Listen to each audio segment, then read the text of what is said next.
네, 시민 여러분 안녕하십니까? 11월 6일 월요일 시민언론 뉴탐사 시작하겠습니다. 자, 오늘 강진구 기자님 나오셨습니다. 네, 안녕하십니까? 강진구입니다. 네, 우리 또 안 대표님도 같이 나오셨습니다. 네, 반갑습니다. 안입니다. 네. 네. 오늘 안 대표님을 제가 대신해서 가운데 앉은 거는 이제 오늘 아무래도 제가 그 취재를 가장 많이 했기 때문에 발제를 했고 그 설명을 좀 제가 많이 할 것 같습니다. 네. 그래서 저는 오늘 보도를 태블릿 PC 프리퀄 버전이라고 부르고 싶어요. 그러니까 태블릿 PC의 탄생 이전에 도대체 검찰 내에서는 어떤 일이 있었는지, 특히 한동훈 검사를 SNS를 통해서 한동훈 검사의 심리적 변화를 한 10년에 걸쳐서 쭉 따라갑니다. 네, 그리고 이제 한동훈 검사가 사실은 페이스북을 자기 친구들한테만 공개를 했습니다. 이게 폐쇄적으로 운영을 했어요. 네. 그래서 자기들끼리만 공유할 수 있는 이제 비밀들이 사실상 이제 페이스북에서 이루어졌던 것인데 이게 이제 2020년 2월달인가요? 채널A 사건이 터지죠. 그래서 채널A 사건이 터지면서 한동훈 장관이 그 페이스북을 이제 공개로 전환합니다. 그러니까 본인은 이제 여론 정치를 하겠다라고 생각을 한 거죠. 그래서 2020년 2월 이후에는 이제 한동훈의 페이스북 같은 경우는 여론 선전 도구가 된 건데 그 이전 공개하기 이전 한동훈이 굉장히 폐쇄적으로 자신의 친구들한테만 공개하던 그 시절에 아주 재밌는 그리고 한동훈의 속마음이 읽히는 그런 의미 있는 이 페이스북들이 아직도 좀 남아 있어요. 그렇죠. 뭐 일부는 이제 삭제가 되기도 했는데. 그러니까 페이스북은 보통은요, 그 공개 게시글이 있고 친구만 볼 수 있는 글이 있어요. 근데 오늘 글은 친구만 볼 수 있는 글들이 꽤 많이 나옵니다. 그래서 여러분들은 지금 보실 수가 없어요. 그래서 이 글들이 역사에 남을 것이고, 또 여러분 오늘 방송은 끝까지 보셔야 됩니다. 끝에 소름 주의하셔야 됩니다. 그걸 미리 말씀드립니다. 자, 이제 우리 이때부터 가볼까요? 박근혜 당선. 2012년 12월 19일 박근혜 대통령이 당선됩니다. 대한민국 첫 여성 대통령 이렇게. 다시 이제 이명박에서 박근혜 정권으로 넘어가면서 이제 보수 정권의 이제 그 재창출이 성공이 된 겁니다. 그럼 우리가 흔히 생각하는 이제 윤석열이나 한동훈 같은 이런 검사들 입장에서는 문재인보다는 박근혜 대통령 당선을 더 좋아할 것 같잖아요. 그런데 한동훈의 페이스북을 보니까 박근혜의 당선에 불과하고 굉장히 좀 뭐라 그럴까요? 그 조금 좀 씁쓸해하는 오히려 반기지 않고. 이거네요. 여기 이제 12월 30일입니다. 당선되고 한 열흘 있다가 한 열흘 정도 후에요. 페이스북에 노래를 하나 올렸어요. 보통은 이제 이 시기에 이제 그 보수 쪽의 인사들은 뭐 페이스북이 난리가 났죠. 신나서 축제 분위기였죠. 그런데 한동훈의 페이스북은 굉장히 좀 썰렁합니다. 썰렁하고 좀 우울해요. 우울합니다. 저 당시를 잠시 생각해 보면은 그 당시에는 문재인 후보와 박근혜 후보 둘이가 이제 각국전을 벌일 때잖아요. 그래서 결국 결과도 나중에 아주 그 박빙의 결과를 가져온 그 시기죠. 그래서 많은 시민들이 이제 충격에 빠져 있을 텐데 또 보수 쪽은 이제 잔치 분위기고 진보 쪽은 이제 충격에 빠져 있을 때였어요. 한동훈 당시 검사도 친구들만 볼 수 있는 페이스북에다가 노래 하나를 탁 올립니다. 이 노래를 한동훈 장관은 모르는 노래라고 그랬어요. 그러면서 장국영이 윤복희가 여러분이라는 노래 아시죠? 그 불렀던 서울가요제에 나왔다기에 장국영을 이렇게 보면서 해피 뉴 이어를 얘기하고 있습니다. 아마 중백이라는 사람이 앞에 이제 있었나 봐요. 그러면서 그러니까 이제 한동훈이 그 올린 글에 이제 중백이라고 하는 사람이 댓글을 달았겠죠. 그러니까 그 중백의 댓글에 한동훈이 이제 대댓글을 달은 거겠죠. 근데 그 사람 댓글은 없어졌어요 지금. 중백의 댓글을 없어졌습니다. 없어졌어요? 생략됐죠. 그러면서 그리고 그 다음에도 누가 뭐라고 쓴 거예요. 쓴 거예요. 썼는데 그 댓글도 역시 없어졌어요. 없어졌고 거기에 대해서 한동훈 장관은 좋겠네. 좋겠네. 네, 힘이 없습니다. 좋겠네. 좋겠다. 이거죠. 누군가의 댓글에 대해서. 네. 그리고 네. 그 위에 이제 귀한 영상이다. 노래가 좋다. 무대 의상이 멋지다. 새해 복 많이 받아. 예. 이렇게 힘을 불어넣는데 한동훈은 새해 좋은 일 많으시게. 복잡해요, 심경이. 복잡해요. 아주 시큰둥한 받는 마음이 아주 복잡합니다. 이 한동훈이 그때 이 당시에 올렸던 노래가 이 좌측에 있죠. 네. 1979년 장구경이 불렀던 노래. 한국에서 불렀습니다. 네, 땡큐. 땡큐라는 노래입니다. 네. 자, 이 당시 영상을 좀 찾아보니까 장구경의 노래 부르는 모습입니다. 서울에 가서 노래를 했나 봐요. 홍콩 대표로 참가했고요. 서울 국제가요제. 네, 그 당시에 저 서울국제가요제 유명했죠. 네. 그렇죠. 차인표 씨가 이제 그 진행하는 사회를 서울 받고. 국제가요제에서 땡큐라는 네. 노래. 저 1979년 서울국제가요제에서는 윤복희 씨가 대상을 수상했습니다. 네, 여러분이라고 하는 노래로. 네. 자, 이 노래 가사가 도대체 어떻길래 한번 볼까요? 아니 이 노래 가사 이전에 저는 이게 왜 굳이 한동훈이 1979년도에 장구경이 서울국제가요제에 참가할 때 불렀던 노래를 선곡을 했을까? 그렇죠. 그래서 1979년이 상당히 의미심장하죠. 79년 12.6. 네. 그죠? 네. 12.6이 있었죠. 12.6이 있었고 이 당시 국제가요제에서는 윤복희 씨가 대상을 받았습니다. 네. 여성이죠, 여성 가수. 네. 그리고 장구경이라고 하는 사람은 저 때까지만 해도 무명 가수였어요. 그런데 결국 저 국제가요제 이후에 홍콩 세계적인 대배우로 떠올랐죠. 그렇죠. 예. 물론 그리고 그 뒤에 또 비운의 자살로 생을 마감을 하죠. 2003년에 네. 도신했습니다. 네. 그러니까 뭔가 그 당시에 복잡한 한동훈의 심경을 좀 대변한 노래가 아니었나 싶어요. 그런 것 같아요. 네. 가사를 한번 볼까요? 네. 평화롭고 쉬운 느낌이 있다. 나무 사이로 부드럽게 불어오는 아침 햇살을 환영하는 곳. 내가 보기엔 그게 빛난다. 그리고 그것은 내 슬픔을 진하게 해준다. 그리고 나를 비로부터 지켜주세요. 이 모든 것에 대해 다시 한번 감사드리고 싶습니다. 라는 약간 우수에 젖은 그런 노래입니다. 예. 그러니까 한동훈이 이제 본인은 뭐 모르는 노래라고 얘기를 하지만 그러면서도 1979년도 여성 보컬 대상을 수상했던 노래를 선곡을 했다. 근데 본인의 감정이입은 그 1979년에 대상을 수상한 윤복희보다는 윤복희에 가려져 있었던 장구경의 감정이입이 돼 있는 포스팅으로 그렇습니다. 보입니다. 네. 예. 그 중에 그 슬픔으로부터 나를 지켜준다. 그럼 그 슬픔이라는 곳에 자기가 위치해 있다는 것이에요. 네. 정리하면 그렇죠. 뭐 당시 문재인 후보를 지지했던 사람들도 사람들이 보기에는 뭐 저런 약간 가라앉은 슬픔 이런 것들도 이제 이해가 되긴 돼요. 그런데 지금 이 세월이 이렇게 한 10년 정도 이상 쭉 지나서 보니까 조금 이해가 안 되긴 한데요. 예, 그런데 그 거꾸로 생각을 해보자면 왜 저렇게 그 보수 정권이 재창출이 됐는데 한동훈은 저렇게 시무룩했을까라고 생각을 해보면 사실은 이명박 정권의 탄생에 그 적극적인 역할을 했었던 검사들이 있죠. 네. BBK 특검에 파견 갔던 검사들. 주로 특수부 검사들이죠. 그래서 2007년도 바로 직전 대선 과정에서 박근혜와 이명박이 경선에서 맞붙었을 때 적극적으로 이명박의 혐의를 씻겨주는데 그걸 통해서 결과적으로 박근혜를 물을 먹이는데 그래서 이명박을 대통령 후보로 만들어주는데 역할을 했었던 검사들 입장에서는 이 박근혜 정권의 등장이라고 얘기하는 게 등골이 더 송연해질 수도 있다고 저는 보여집니다. 네. 그 한동훈 검사는 역시 윤석열 사단의 일원이었다라고 한다면 대표적으로 윤석열은 이명박 때 잘 나갔던 검사들이죠.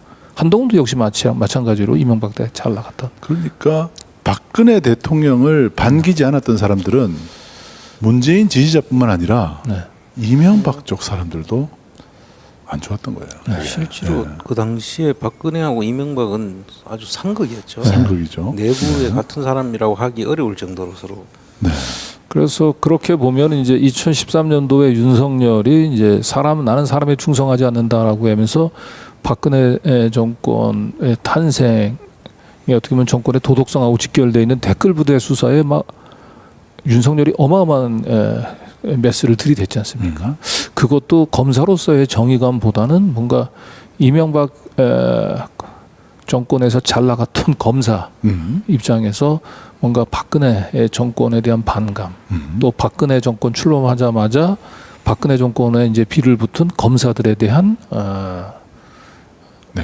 반발심, 그렇죠. 이런 것들이 작동이 됐던 게 아닌가. 네. 어떻게 보면 윤석열을 가장 정의로운 검사로 만드는데 그 출발점이 됐었던 댓글 부대 수사도 이런 관점에서 보자면 사실은 뭐 곽상도, 우병우 이런 사람들이 뭐 좋게 안 보였겠죠. 네.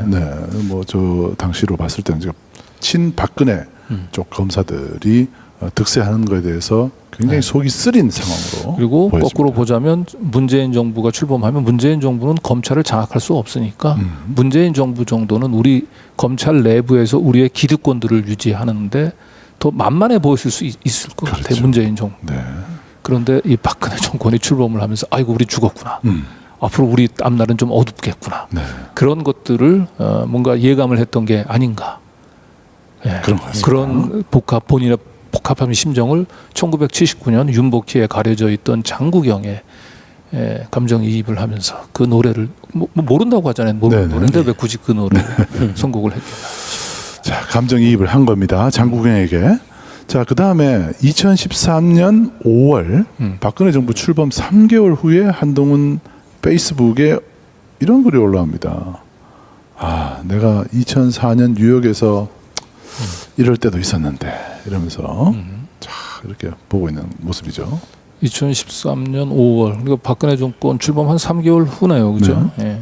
그리고 2004년 뉴욕이라고 하면 이제 한동훈이 미국 콜롬비아 연수 대학으로 연수를 갔던 시절이죠. 네, 그 시절이죠. 예, 가족들과 함께. 네. 그때의 사진을 올린 거죠. 예. 거기에 댓글이 차경환이라는 사람이 과거 즐거운 시절을 회상하는 지금 너의 심리 상태를 나는 좀 이해하는 편이다. 이렇게 하죠. 예. 그러니까 지금은 즐겁지 않다는 거예요. 그렇죠. 근데 이제 한동훈 2014년 씨에서 5월달에 그렇게 나쁘지는 않아요. 이렇게 얘기합니다. 예. 예. 그때 저 2013년도에 한동훈 자체가 뭐 이렇게 검찰 보직에서 밀리거나 그러진 않았거든요. 네. 그럼에도 왠지 자신은 기분이 썩 좋지 않은 거예요. 차경환 선배인 것 같아요. 차경환은 아는 거예요. 네, 그런 그러니까 너의 심정을 알겠어. 검사였습니다. 네. 차경환 검사예요. 네. 예, 후배 검사한테 토닥토닥. 예? 기분 안 좋지? 그래 알겠어 이렇게 얘기하니까 그렇게 나쁘지는 않아요 이렇게 하면서 애써 자존심을 지키는 그런 모습입니다. 네. 2011년 당시에 법무부 대변을 했었고요. 그리고 12년 7월부터 법무부 정책기획단장, 수원지검 2차장 검사, 법무부 인권국장 등을 거친 검사. 지금은 김앤장에 있습니다. 네. 지금은 김앤장에 있습니다. 이분 장인이 전에 법무부 장관을 했던 분이죠. 그럴 겁니다. 그렇군요. 네. 네. 규적 검사겠네요. 네. 그러니까요. 네. 자, 그다음에 이제 5월 이후에 12월에도 하나 또 포스팅이 있어요.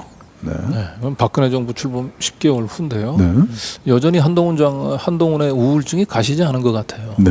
네. 옛날을 자꾸 다시 그리워합니다. 옛날을 회상해요. 2006년 우리가 흔히 이럴 때 이제 리즈 시절 이렇게 얘기를 하죠. 2006년 2월 2월 돌아오는 날 네, 뉴욕에서 돌아오는 날 맨하탄 집 앞길과 아파트 안에서 김형욱 선생 돌아오신다니 나도 생각나서 네. 이러면서 김영욱 선생은 이제 김영욱 검사죠. 검사를 말하는 겁니다. 네. 예. 김영욱 검사가 이제 미국에 파견 갔다가 이제 돌아오는 모양입니다. 네. 그래서 그 김영욱 검사의 이제 귀국에 맞서서 이제 포스팅을 한 건데요. 네. 요 글도 친구 공개이기 때문에요. 네. 이건 이제 여러분들은 보실 수가 없습니다. 네. 근데 여전히 이들은 박근혜 침울하죠. 네, 침울합니다. 네. 그래서 김영욱 검사가 댓글을 달죠. 제가 다 눈물이 납니다. 왜 눈물이 납니까? 왜 눈물이 납니까? 2013년 12월 이거 박근혜 1년이죠. 네. 박근혜 정부 한 1년 정도 당선 1년 뒤인데 김형욱 검사는 왜 눈물이 다 납니까? 네. 자 그러면서 뭐 선서 핑계로 한번 다시 갔는데 여행하고 사는 거 역시 다르더라고요. 네. 여행하고 사는 거 역시 다르더라고요. 잠깐 동안 뭐 출장 비슷하게 뉴욕에 뭐 갔었던 것 같은데 옛날 연수할 때만 못하더라. 그럼 마음이 불편하니까 연수할 때만 못한 거거든요. 송상영이라는 사람이 사진 좋다 동훈아 그냥 살자. 라고 중변기한테 글도 좋았어. 처음 아까 나왔던 중벽이 또 등장하죠. 네네. 박근혜 당선 직후에 등장했었던. 그러니까 한 번 더 강조합니다. 우리 그냥 생각 없이 그냥 살자. 생각 없이 그냥 이렇게 살자. 복잡한 겁니다. 신경이. 박근혜 정권 출범하고 난 그래, 뒤에 내가 기분이 별로 안 좋은데 복잡한 생각하지 말고 그냥 살자 이렇게 얘기를 합니다. 네. 그러니까 갑자기 밑에 짠합니다. 이러죠. 이창수 검사 검사입니다. 짠합니다. 이렇게 하죠. 그 다음에 한동훈 이어 댓글을 달죠. 이거 또 선배인 거예요. 그러니까 이 선배님 사모님이 저희 집에 오셨던 게 기억이 나네요. 아주 친한 사이죠. 네. 이창수 검사하고는 굉장히 각별한 사이 같죠. 그런가 보네요. 그리고 부인을 사모님이라고 얘기하는 걸 보서는 뭐 상당히 기수가 좀 위에 선배 같아요. 네. 그리고 뭐 어쨌든 좀 뭐 집이 좀 재력이 좀 있어 보입니다. 이제 사모님 간단하신 분이 아닌 것 같아요. 예, 이창수 검사의 부인이. 이제 한동훈 검사가 서로 따뜻하죠. 뉴욕이 추워요. 여전히 추워요 지금 한동훈. 네. 춥습니다. 네. 12월 2일 날 춥습니다. 이렇게 몸도 마음도 다 추운 것 같죠. 네. 이게 쓸쓸한 마음을 이렇게 서로 나눴던 여기 두 명의 검사가 등장을 합니다. 김형욱 검사하고. 이 사람이 바로 2008년 노무현 전 대통령 수사를 했던 검사입니다. 네. 예. 그러니까 이제 이런 검사들은 박근혜 정권 출범 1년 맞이하면서 여전히 추웠어요. 춥고 뭐 눈물이 다 난다라고 했던 바로 그 검사입니다. 자, 그럼 이번에는 짠합니다. 네. 그죠? 그리고 짠합니다 했던 검사. 네, 그리고 사모님이라고 그 부인을 부르면서 집에까지 초대가 됐었던. 이 사람은 지금 이재명 대표를 수사 중입니다. 네. 이창수 검사. 이창수 검사는 어떤 분입니까? 윤석열 측근이었죠. 네.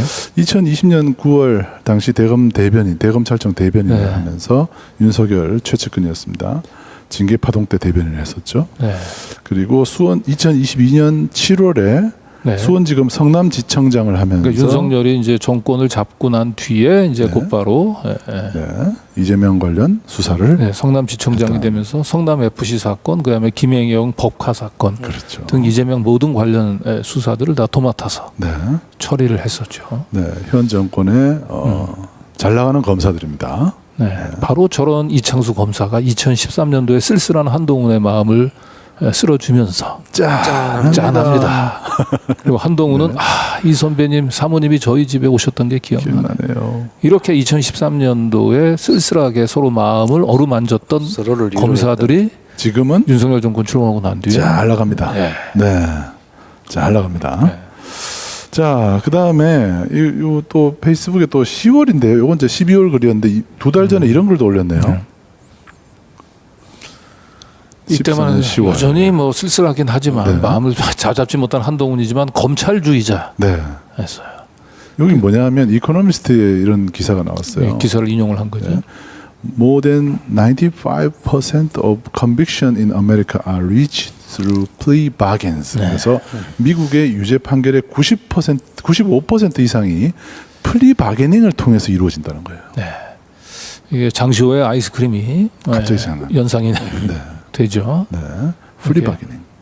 장시호의 그 동계 스포츠 영재센터를 운영하는 책임을 최순실한테 대신 전가를 해주고 오빠 장승호 씨는 아예 수사도 하지 않고, 그리고 이 장시호 씨 쪽의 재산은 털끝만큼도 건드리지 않은 대가로 장시호 씨는 특급 도우미가 되고, 그게 너무 이뻐서 장시호 씨에게 아이스크림을 주는. 다 이게 플리 바게닝인 거예요. 이걸 2014년 10월 당시 검사 한동훈은 미국의 선진 사법제도로 본인이 너무 마음에 들어서 플리 바게닝. 약점을 가지고 별건 수사로 약점을 잡아서 또 증거를 하나를 또 수집하고 그죠?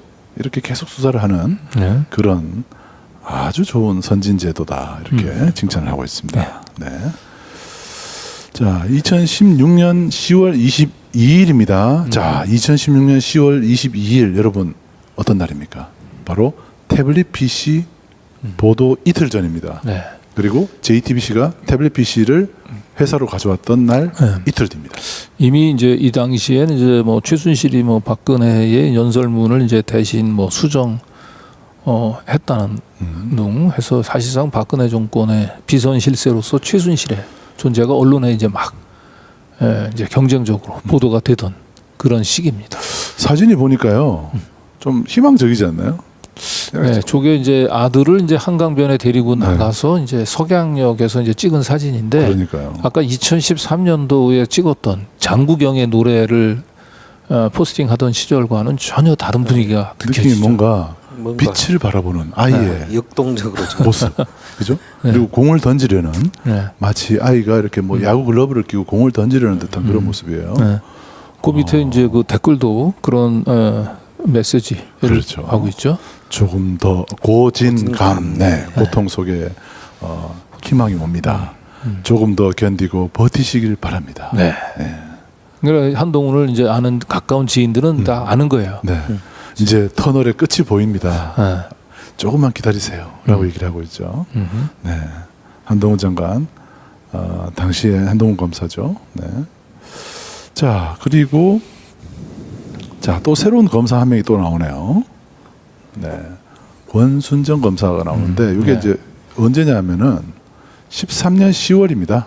요거 다시 이제 우리가 또 뒤로 좀 이거는 저희가 순서가 조금 순서가 좀 지금 정렬을 좀 착오가 있었는데 네네. 역시 어두운 시절이죠. 네, 어두운 시절입니다. 13년 10월 23일. 자, 그리고 요 지금 사진에 보이는 건물은 대검찰청 건물입니다. 참고로 대검찰청 건물인데 낮에 찍은 사진이 아니고 밤에 찍었습니다. 불이 좀 켜져 있는 걸 봐서는 검사들이 일은 하고 있겠죠. 그런데 여기에 이제 순정이를 기다리며. 여기도 왠지 좀 쓸쓸해 보이죠. 그러니까 이 순정이를 기다린다 하니까 또 여자친구인가 부인인가 이런 생각을 하는 순간적으로 좀 하게 됐습니다. 그래서 누군가 실제로 그런 글을 올렸어요. 순정이 딸 이름이야 이렇게 부르죠. 이렇게. 근데 여기에 차경원 또 등장합니다.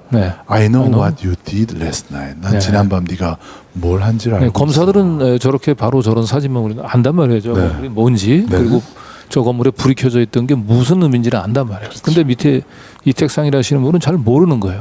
순정이 누구야? 딸 이름이야? 그 사진 속은 어딘고? 그러니까 지난밤에 네가 한 일을 내가 알고 있다라고 하는 걸 보면서 어제 그 태블릿 조작 그 시간을 좀 연상케 하는 그런 문구 같아요. 이건 2013년이니까. 13년이니까 지금. 자, 한동훈 대답합니다. 택상이 순정이는 40살 남자고 내 친구지. 길에서 보이는 건물 찍은 거야. 이렇게 하죠. 건물, 대검 건물을 찍은 거야. 그러니까 저기가 자기 건물 본인이 안에 있는 검사가 아니고 길 밖에서 찍었다. 그렇죠. 라고 하는 게 뭔가 좀 소외감 같은 걸 표시하는 거예요. 네, 그러면서 이택상이 이제 우리도 언제 기회 되면 한번 보자. 쟤만이랑 보면 되겠네. 그랬더니 한동훈 그래 사진 보니 그대로더라. 밑에 임찬종 이 건물이 이렇게 아름답게 보일 수도 있군요. 이 사람은 검사가 아니죠. 자, 여기서 순정이라 한 사람이 바로 윤석열 검찰총장 대변인을 했었던 그 채널 A 사건 때 그 대변인으로서 활약을 했던 사람이죠. 권순정 검사입니다. 그리고 채널A 한동훈 인사청문회 당시에 공보팀장을 맡을 정도. 그러니까 채널A 사건 때 그 대검찰 검찰 그 단톡방이 있었잖아요. 그게 이제 그 한동훈, 권순정 그리고 또 한 명이 누구였죠? 그렇게 세 명이 손준성. 이렇게 세 명의 검사들이 서로 단톡방에서 그 채널A 사건 터지고 나자 이제 서로 긴박하게 메시지를 주고 받았는데 이제 그 단톡방에 등장하던 순정이가 2013년도 한동훈 장관, 한동훈의 페이스북에 저렇게 등장합니다. 그렇죠. 여기에 임찬종 근데 이 검사들끼리만 그 공유하는 이 페이스북 메시지에 기자 이름이 등장합니다. SBS 기자입니다. 네. 검사가 아니고 SBS 기자. 그러니까 저분은 아주 특별한 기자예요. 네. 이 건물이 대검 건물이 자기가 출입 기자인가 봐요. 네. 이렇게 아름답게 보일 수도 있군요. 이렇게. 친검 기자죠. 그렇게 봐야 되겠죠. 저렇게 검사들끼리만 저렇게 의미심장한 뭐 사실상 자, 여기 보시면요, 이게 친구 계십니다. 친구. 네. 친구만 보실 수 있어요. 그래서 일반인들은 볼 수가 없습니다. 네. 이 친구가 아니면은. 그러니까 한동훈이 친구로 초대를 했던 거죠. 그렇죠. 임찬종 네. 기자는. 네. 그리고 좋아요가 지금 뭐 몇 개인가요 지금? 25개죠. 네. 좋아요가 많지 않은 것은 네. 친구들만 보기 때문에. 그러니까. 네. 아주 폐쇄적으로 운영됐던. 그렇죠. 저기에 이제 우리 임찬종 기자가 들어가 있는 거예요. 이 건물이 이렇게 아름답게 보일 수도 있군요. 자기가 거기 있어 봤다는 거죠. 그렇죠. 네. 자, 권순정, 여러분들 아마 한동훈 장관 인사청문회 당시에 권순정이라는 이름을 많이 들으셨을 겁니다. 네. 공보팀장이었습니다. 자, 그 다음에 2015년에 등산 가서 찍은 사진이 또 있네요. 네. 네. 근데 이 등산 사진에 보면은 이렇게 이제 오른쪽 끝에 우리 한동훈 예. 검사의 모습이 보입니다. 예. 2015년도에는 좀 이제 분위기가 좀 좋아졌어요. 2013년도에 어둠에서 좀 벗어났습니다. 네. 네. 예. 그래서 뭐 여기 조상철이라는 이 사람도 검사네요. 속초 갔나? 즐거운 시간 보내세요. 당일로 왔다 갑니다. 좋네요. 이렇게 네. 얘기를 합니다. 그리고 저기도 좋아요가 지금 33개죠. 33개. 네. 좋아요 누른 사람들 한번 볼까요? 네. 네. 쭉 보시면 검사들이 좋아요를 누르고 있죠. 원순정, 송경호 검사. 송경호는 지금 서울중앙지검장이고요. 그 밑에 이창재도 아마 대검 차장까지 했던 검사일 거고요. 이 사람도 검사군요. 김우곤도 검사잖아요. 김우곤도 그렇죠. 검사죠. 예, 검사 출신. 조두영도 검사. 거의 다 검사들일 것 같아요. 검사고요. 네. 아까 김영욱은 아까 이제 보여줬던 2008년 노무현 대통령 수사했던 검사. 네. 그다음 밑에 SBS 기자가 또 하나 딱 근데 끼었어요. 검사들이 오고 와글와글 하는 곳에 우리 기자가 유일하게 임찬종 기자 혼자 저렇게 등장을 합니다. 그러네요. 예. 자, 이 SBS 임찬종 기자는 도대체 어떤 사람인가? 기사 그동안 썼던 기사들을 몇 가지를 보는데 뭐 금방 어떤 기자인지 금방 알 수가 있어요. 자, 한동훈과 로버트 케네디. 예. 윤석열의 케네디 오마주는 성공할 것인가? 네. 한동훈을 케네디에 비유하는 그런 그림 것 같습니다. 한비어천가를 부르고 있네요. 윤석열의 이제 뒤를 이어서 차기 대통령감이다. 네. 이제 뭐 그런 암시를 하는 암시를 거예요. 하는 거예요. 네, 2022년 5월에 나온 기사니까 장관 되기 직후인 것 같아요. 네. 장관 직후, 정권 출범 직후에 쓴 네. 기사입니다. 그러니까 케네디 대통령 해서 이제 로버트 케네디가 법무장관을 했잖아요. 또. 네. 네. 그리고 요 페이스북에 요건 지운 거예요. 이게 그 현재는 이게 이 글을 찾을 수가 없습니다. 본인이 생각해도 이 페이스북에 올린 글들 중에서 이 글은 너무 좀 자기가 보더라도 이건 좀 너무 친검. 네. 네. 너무 속을 드러냈습니다. 네. 그래서 이 정경심의 노트북과 한동훈의 아이폰을 비교한 아까는 이제 로버트 케네디와 한동훈을 비교했었는데 네. 이제는 또 정경심의 노트북과 한동훈의 아이폰을 또 비교합니다. 그래서 이 포스팅을 이제 올렸던 것은 이제 시기적으로 한동훈이 결국은 이제 그 채널A 사건 관련해서 이제 그 핸드폰 비밀번호를 그 공개하지 않았죠.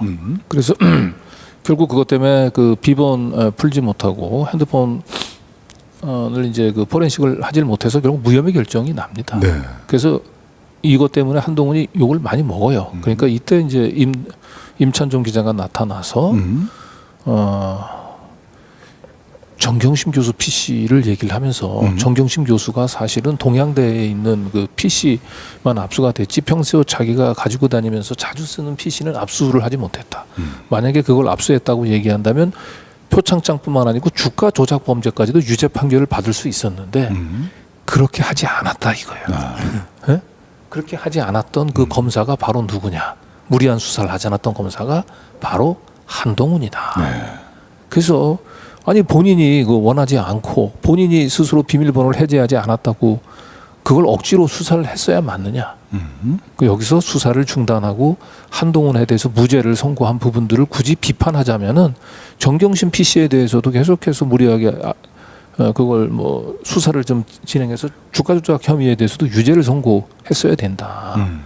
이제 이런 식으로 그 한동훈을 이제 쉴드를 치는. 그렇죠. 한동훈 검사장에 대한 무혐의 처분이 잘못이라는 생각이 바뀌지 않는다면 우선 정경심 교수의 노트북을 끝까지 찾아보지도 않고 수사를 끝낸 검사부터 엄히 질책하도록 하자. 공교롭게도 그 검사가 바로 한동훈이다. 이렇게. 근데 이거는 이제 본인이 봐도 자 논리가 좀 잘 안 맞아요. 그 오그라들 것 같아요. 손과 발이 막 오그라들 것 같은 그런 그림입니다. 상당히 부끄럽습니다. 보니까. 그래서 이 글은 결국은 삭제가 돼 있어요 지금. 네, 계속 찾아봤는데 없어요. 네. 캡처를 해놓은 글이 있어서 인용을 합니다. 자, 그 다음에 박근혜 탄핵이 이제 2017년에 있었죠. 3월 10일이었죠. 이로부터 9일 뒤에 한동훈 검사는 페루 잉카 제국 유적지 마추픽추에 갔습니다. 여기에서 정상을 바라보며 여기 너무 작아서 안 보이죠. 누가 망원 렌즈로 지금 땡겨서 여기 찍은 있습니다. 거예요. 여기 한동훈. 뭐 멀리서 봐도 한동훈인지 알겠어요. 네. 정상은 바라보지 않고 카메라를 바라보는 것 같아요. 네. 자, 그런데 이게 2017년 4월, 그러니까 3월 박근혜가 이제 탄핵되고 난 뒤였는데요. 어떻게 보면 이제 그 특검에 소속된 검사 입장에서는 박근혜를 탄핵시킴으로써 큰 산을 하나 넘긴 한 거예요. 그렇죠. 그러나 여전히 그들은 자신들이 가야 할 정상이 아직 남아 있는 겁니다. 검찰 출신 대통령을 만드는 것, 검찰 공화국을 만드는 것이 우리의 남은 필사적인 사명이라고 하는 것을 박근혜가 탄핵되고 난 뒤에 이런 마추픽추 정상을 바라보는 한동훈의 모습을 통해서 뭔가 그런 메시지를 그들 동료들 사이에 그렇죠. 다음 스텝을 교환하고 했던 게 정상을 바라보면서 사진으로 그 심리를 상당히 진짜 잘 보여주고 있는 것 같아요. 그렇죠. 실제로 이제 전날 마추픽추를 갔는지는 정확하지는 않아요. 옛날 사진을 올렸을 수도 있습니다. 그런데 자기의 심정을 저렇게 사진으로 은유적으로, 그죠? 이렇게 사진으로 자기의 심정을 글로 표현하지 않고 사진으로 비유하듯이 이렇게 표현하고 있습니다. 정상을 바라보고 있습니다. 그게 중요합니다. 자, 그리고 문재인 정부가 결국 출범을 했어요. 문재인 정부 출범하기 전이죠. 이건 바로 직전이네요. 한 2주 전, 12일 전. 12일 전에 한동훈 장관이 당시에 이제 장관 아니고 한동훈 검사가 어떤 영상을 하나를 공유했는데요. 이건 어떤 영상인가요? 근데 이게 이제 대선 12일 전이라고 얘기는 하지만 사실상 이때는 문재인 대통령의 당선이 거의 확정적이었어요. 그렇죠. 네, 그래서 문재인 정부의 출범이 기정사실로 받아들여지는 가운데 한동훈이 한 장에 굉장히 의미 있는 또 포스팅을 했습니다. 그렇죠. 그 동영상을 이제 올렸는데요. 네. 어떤 동영상인지 궁금하죠. 볼까요? 플레이 한번 해볼게요. 양쪽에서 미친 듯이 미친 듯이 막 하고 있습니다. 지금 이렇게 노를 젓고 있죠. 양속에서 영차 하고 있습니다. 배가 어느 쪽으로 할까요? 이쪽으로 움직이네요. 계속. 네. 오른쪽이 조금. 네. 한동훈 장관이 이 영상을 통해서 결국 좌파가 지고 우파가 이기는 거야. 그러네요. 네. 저 영상이 의미하는 바가 그냥 뜻없이 올리지는 않았을 거거든요. 그러니까요. 한동훈이 굉장히 이 페이스북을 보면은 아주 그 고도의 그 상징적인 언어를 가지고 자신의 마음을 대변을 하고 있단 말이에요. 그냥 올린 영상이 없습니다. 네. 그러니까 이거는 크게 보면 이제 뭐 여러 가지로 일단은 뭐 문재인 정부하고 그 이 윤석열 사단이 결국은 한 배에 탄 거죠. 문재인 정부의 출범에 결국 이 한동훈 그 윤석열 이 검사들이 특검에 소속이 되어 있으면서 일조를 한 거란 말이에요. 문재인 정부의 출범을. 그런데 그 출범하고 난 뒤에 서로 다른 방향으로 이제 그 이 힘이 이제 작용을 할 것이라고 하는 것을 암시하는. 그러나 결국은 이제 우파가 이긴 거예요. 그런 걸 암시한 것인지 아니면 그 동안에 그 박근혜 정권 내에서 두 개의 카르텔이 있었단 말이에요. 친재벌 카르텔과 이제 유신 잔당, 여전히 재벌 위에 군림하려고 하는 이제 박근혜. 이 두 개의 기득권들이 충돌하는 과정에서 본인들이 승리한 것을 암시하는 것이죠. 그런 거죠. 근데 여기서 유념하셔야 될 것은 진보 보수 양측의 개념으로 이해하시면 안 될 것 같아요. 왜냐하면 윤석열 그 당시 이제 7월달에도 얘기했었잖아요. 2021년 7월에도 얘기했지만 국힘을 잠시 빌려 타는 거라 했어요. 그렇죠. 그러니까 진보 보수는 이 사람들 중요하지 않아요. 중요하지 않아요. 네. 검찰 공화국을 만드는 게 중요한 거예요. 그렇죠. 검찰이 정권을 잡는 게 중요한 거예요. 그렇죠. 저는 이걸 보면서 한동훈의 별명이 편집국장 뭐 이런 이야기가 있잖아요. 근데 저런 사진들을 이용해서 상징 조작 뭐 이런 것을 아주 능하게 하는 사람인 것으로 보여지고 그리고 이 한동훈이 저런 걸 통해 가지고 자기 심정들을 일기를 쓰지는 않고 저런 방식으로 드러내고 있었구나. 그리고 아는 사람은 다 아는. 그렇죠.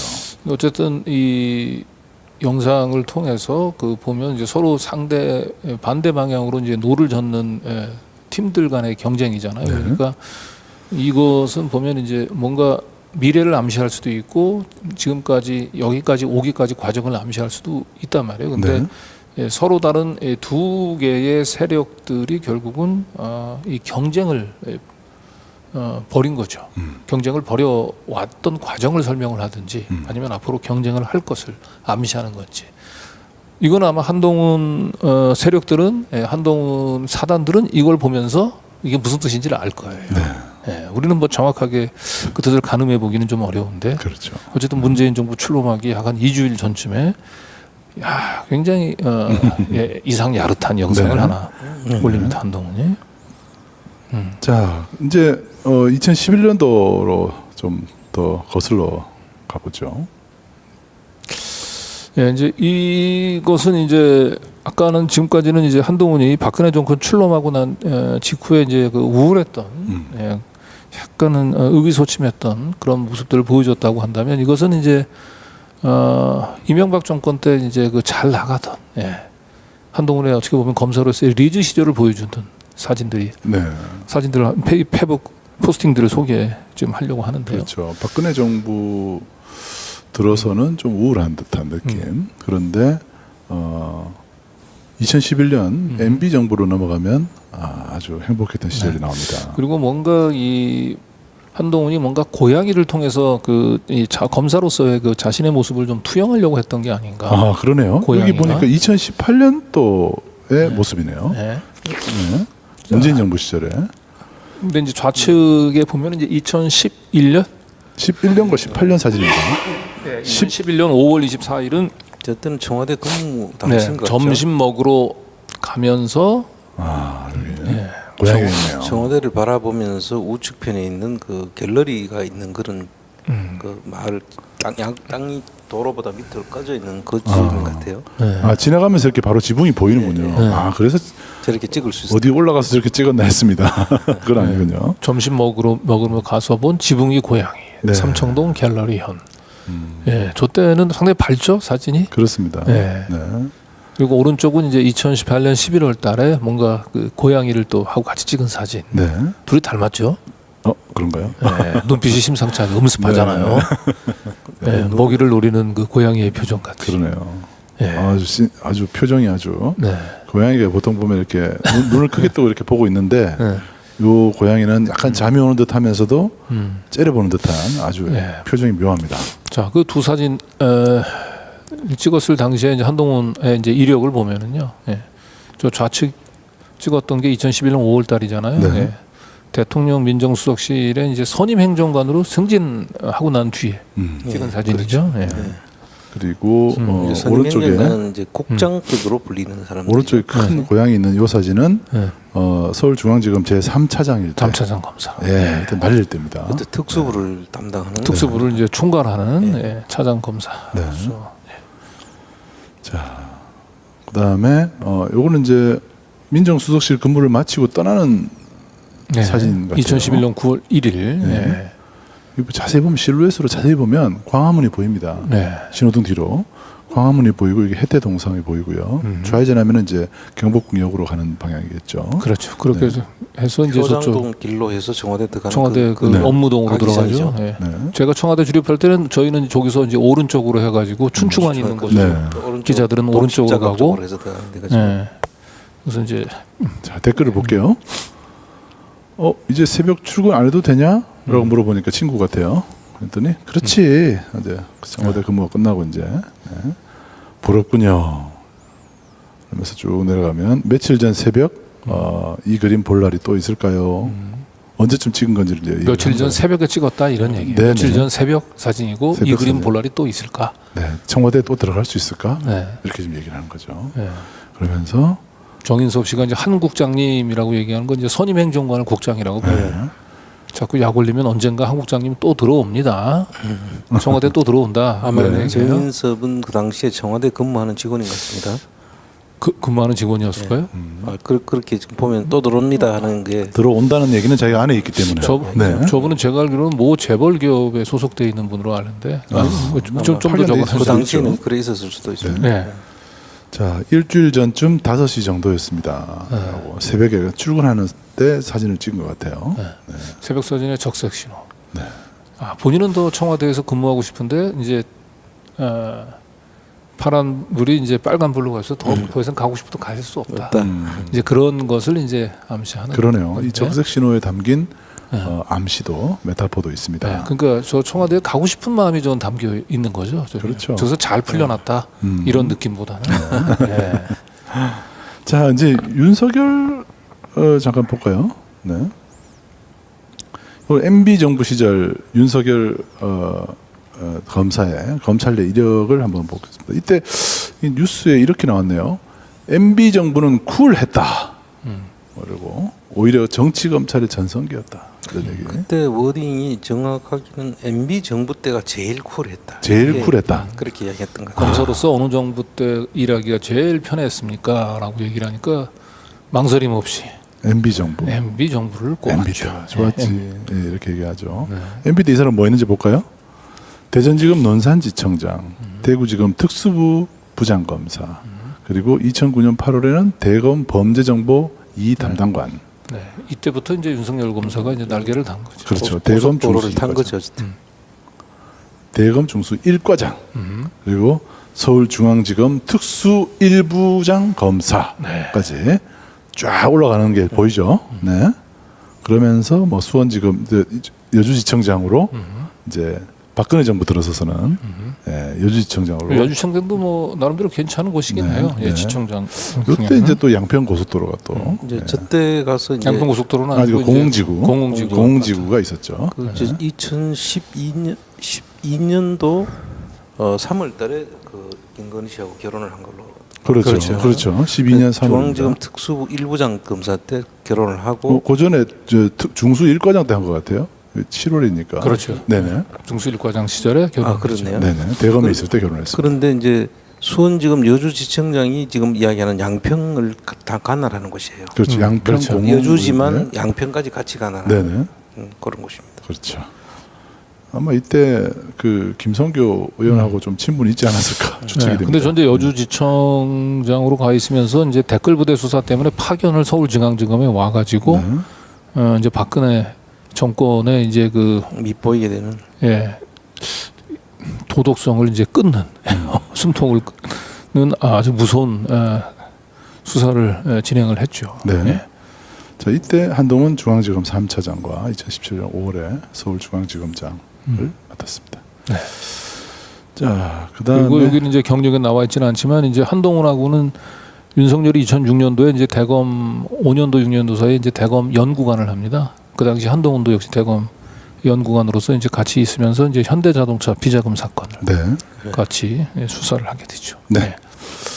자, 이 윤석열은 MB 때가 좋았다라고 얘기를 하는데요. MB 때가 좋았다고 얘기하는 이유를 짐작케 하는 경력이 하나 있습니다. 뭐냐면 MB의 아킬레스건이었던 BBK 수사를 덮었던 그 특검팀에 있었습니다. 네. 바로 저것 때문에 이제 BBK 특검 검사라고 하는 낙인이 이제 박근혜 정권에서는 주원 글씨로 작용할 거라고 하는 건 아마 윤석열도 스스로 알지 않았을까. 네. 그래서 박근혜 정권 내에서 나는 결국은 좀 탄압을 받을 수밖에 없고 한직으로 밀려날 수밖에 없다라고 네. 하는 그런 예감들이 이제 댓글 부대 수사에서 이 당시에 BBK 수사에 이제 가서 그 당시에 다스 회사에서 비자금이 나갔는 사실을 그때 파악을 했다는 거예요. 근데 사실 그게 다 덮여졌었죠. 그랬다가 이명박 수사를 할 때 문재인 정부에 들어와서 이제 이명박 수사를 할 때 그때 가서 그때 그 덮어놨던 것을 문제를 털어내고 찾아냈다고 하면서 수사를 잘한 것으로 그렇게 포장을 했던 그런 사건이 있었죠. 네. 자, 이제 2부까지 한동훈 장관의 어떤 과거에 일반인들 한동훈 장관은 왜 네. 한동훈은 왜 그 박근혜 정권 출범에 대해서 그렇게 좀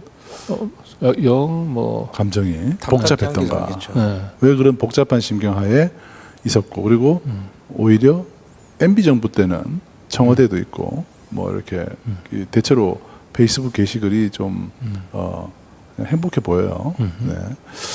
자, 그리고 이런 좀 이 박근혜, 이명박 요때 좀 서로 다른 모습, 그리고 문재인 정부 들어서 또 좀 다른 느낌, 이런 것들을 아마 이 3단계로 좀 구분해서 좀 보셨으면 합니다. 네. 그리고 이제 3부에서는 그 결국은 2016년도에 이제 이 박영수 그 특검 수사, 그 이제 박근혜 최순실에 대한 수사가 물론 이제 국정농단에 대한 이 심판이라고 하는 차원에서 그 뭐 정당성을 그 자체로 뭐 부정할 수는 없지만 이 정치 검사들은 국정농단에 대한 심판보다는 결국은 그들은 어떻게 보면 그들의 그 기득권 이익을 가로막았던 이 박근혜 최순실 세력들을 잘라냄으로써 뭔가 자신들의 그 기득권들을 또 지키려고 했었던 그러한 사적인 이해관계가 작용했을 가능성에 대해서 저희는 이제 좀 열어 보이려고 이제 하는 겁니다. 네. 그래서 박근혜 정권 때는 두 개의 그 이 기득권 보수 내에서 보수라고 보수 진영이라고 일컬어지는 기득권 진영 내에서의 갈등이라고 하는 차원에서 이 박영수, 윤석열 특검을 한번 좀 조명해 보이려고 하는 거거든요. 네. 자, 근데 이명박, 박근혜 정권이 둘 다 보수 정권이긴 하지만 이 두 정권은 사실은 제가 봤을 때 굉장히 큰 차이점이 좀 있습니다. 그러니까 이명박 정권은 본인 스스로 비즈니스 프렌들리라고 얘기하듯이 거의 친재벌지 대통령 권력과 재벌 권력이 그 비교적 뭐 이렇게 수직적인 관계라기보다는 상당히 좀 수평적인 그런 이제 요 사진은 이제 바로 그 이명박 정권과 재벌의 관계들을 그냥 보여주는 것이라고 보는데 2005년에 이명박 서울시장 당시 사진인 것 같아요. 예, 이게 물론 이명박 대통령 때 찍은 사진은 아닌데 이게 2005년도에 이제 서울대 그 의생명과학연구동 기공식에 이제 참석했던 이제 이명박과 이제 삼부토건 조나무 오른쪽에 조나무이죠. 네. 사진이에요. 맨 왼쪽에는 이제 황우석 서울대 이제 수학과 교수 모습이 보이죠. 네. 그런데 보면 주빈의 자리에 딱 이제 조나무가 앉아 있죠. 물론 이거는 이제 이 수의과학대학의 이 의생명과학 연구동을 이제 삼부토건에서 건설했기 때문에 뭐 삼부토건 회장으로서 이제 자리에 앉지만 이게 포스로 보게 되면 형 이명박은 좀 없어 보입니다. 버리자고 보이는데 조남훈은 아주 당당하죠. 조남훈 회장은 기풍당당. 그리고 이명박은 약간 뭔가 어디가 불편한 속이 좀 체한 듯한 표정을 좀 보이고 있네요. 요런 이제 그 재벌과 그 이명박의 관계는 요렇게 요건 서울시장 때인데 저는 대통령이 돼서도 이런 그 재벌과 이명박의 관계는 계속 그런 식으로 이렇게 재벌과 대통령 관련은 그냥 수평적인 이 공생의 관계. 그런 관계가 그대로 유지되지 않았을까. 아무래도 재벌들의 좀 마름으로 성장을 했던 사람 아닙니까 이명박이. 네. 그러다 보니까 본인 스스로 재벌 위에 군림하기보다는 뭔가 재벌들과 같이 나눠 먹는 재벌들과의 공생의 생태계를 선택을 했던 게 아닌가 싶어요. 그렇죠. 그런데 박근혜는 유신공주거든요. 이게 박근혜는 아버지 그 박정희 시절의 그 대통령 권력과 재벌의 권력들을 생각을 했던 것 같아요. 재벌이 당시에는 대통령 박정희 밑에서 설설 기었잖아요. 네. 그때 사실은 박정희 정권에서는 재벌을 키워줬죠. 네. 다 재벌을 만들어준 사람이 박정희니까. 그렇죠. 네. 저 은혜를 갚아야 되는 거예요. 그때 세월이 몇십 년이 흘렀잖아요. 네. 세월 세상 달라진지 모르고 이 박근혜 대통령은 네. 재벌들 위해서 군림하려 했던 것 같아요. 네. 그래서 결과적으로 어떻게 보면 2016년도 박근혜 그 박영수 그 윤석열 특검은 그 이 재벌들을 중심으로 한 기득권 세력들이 신진 기득권 세력들이 그 이 박근혜를 정점으로 한 이 구 기득권 세력들을 사실은 이 갈아 엎으려고 하는 그렇죠. 그러한 그 암투가 벌어지는 과정에 있었던 게 아닌가. 네. 그러니까 신구 그 기득권 세력 간의 갈등이라고 하는 것 그리고 윤석열 저기 박영수 그 특검은 그 재벌들을 중심으로 한 이 기득권 세력들을 대변했던 게 아닌가. 그렇죠. 저는 개인적으로 이제 그래서 재벌들을 봤을 때나 그동안 이제 박정희가 키웠던 재벌이 박근혜가 대통령 됐을 때는 이게 권력이 너무 커졌어요. 대통령 권력보다 더 세졌습니다. 그러니까 노무현 대통령은 뭐라고 했습니까? 이미 권력은 시장으로 넘어갔다 이렇게 얘기를 했잖아요. 그렇죠. 본인이 대통령 돼 보니까 실제로 이게 대통령이 할 수 있는 게 없더라 이거예요. 이미 재벌들이 대통령 머리 위에 있고 또 거기에 검찰 권력들도 재벌에 다 편입되고 있는 상태예요. 그러다 보니까 박근혜 대통령은 검찰이나 재벌들이 봤을 때는 시대착오적인 대통령이었던 겁니다. 그 요게 이제 2014년 이제 그 9월달에 그 노사정 대화를 하는 가운데 이제 참석했었던 이제 조남욱의 모습입니다. 그런데 사실 조남욱이 저 노사정 대화 하는데 저렇게 재계를 대표해서 저 자리에 앉을 짬밥이 아니거든요. 그러니까 저거는 뭐냐면 노사정 대화라고 하는 자리를 이용을 해서 조남욱이 박근혜에게 뭔가 민원을 하려고 했었던 게 아닌가 싶어요. 그리고 저 당시에 조남욱의 머릿속에는 두 가지가 있었는데 우선 첫 번째 자신이 가지고 있는 르네상스 호텔을 완전히 이 서울 강남을 대표하는 최첨단 빌딩, 고층 빌딩으로 끌어올리는 그 온갖 건축 규제 완화를 통해서 그 건물을 끌어오면서 대박을 터뜨리려고 했던 한 가지 일념, 건축 규제 완화. 그리고 또 한 가지는 그렇게 새로 생겼던 빌딩에다가 이 복합 카지노를 만들려고 하는 이 두 가지 꿈을 가지고 있었던 걸로 보입니다.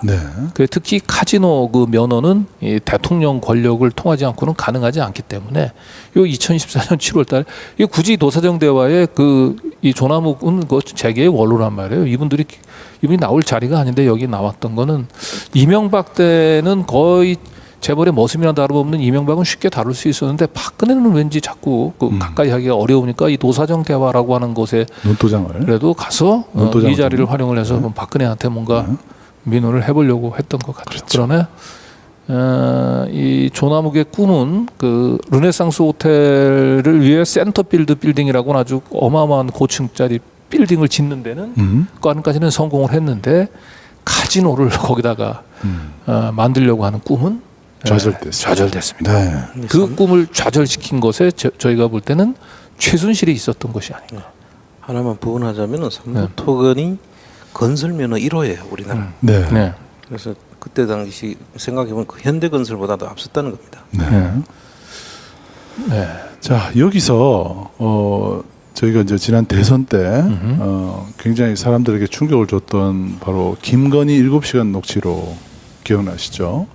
그 김건희 씨가 대선 후보의 부인으로서 자기가 권력을 잡는다는 의지를 여러 번 피력을 하는데요. 그 대목 중에 오늘 방송과 가장 밀접해 보이는 것을 하나를 좀 소개를 해드립니다. 어떤 내용이냐면 탄핵은 진보가 한 것이 아니라 보수가 한 거야 라는 대목인데요. 이 부분은 한번 일단 들어보고 그에 대해서 다시 한번 얘기를 하시죠. 대통령 후보가 될 줄 누가 상상했어? 이걸 누가 키워준 거야? 문재인 정권이 키워준 거야. 보수가 키워줬겠어. 보수들은 자기네가 해먹고 싶지? 이거 이 정치라고 하는 거는 그래서 항상 자기 편에 적이 있다는 걸 알아야 돼. 누나도 많이 느끼죠 요새 좀. 느낀 게 나는 옛날부터 알았어. 우리가 특검했잖아. 박근혜 최순실 특검했잖아. 예. 그때도 박근혜를 탄핵시킨 거는 보수야. 진보가 아니라. 내가 바보 같은 것들이 진보 문재인이 탄핵시켰다 생각하는데 그게 아니야. 보수 내에서 탄핵시킨 거야. 보수 내에서 탄핵시킨 거야. 보수 내에서 탄핵시킨 거야. 네. 진보가 아니라 보수가 탄핵한 거다. 이렇게. 김건희 7시간 녹취록에서 크게 주목받지 않았던 발언인데요. 네. 이게 지금 우리가 태블릿 PC 그 조작 의혹이라고 하는 차원에서 특검을 다시 특검한다면은 굉장히 좋은 의미가 있는 발언으로 보수가 탄핵했다. 네. 보수가 탄핵했다. 그러니까 기득권 세력 간의 갈등이라고 하는 차원에서 박근혜 정권은 새로운 재벌들을 중심으로 한 새로운 기득권 세력들.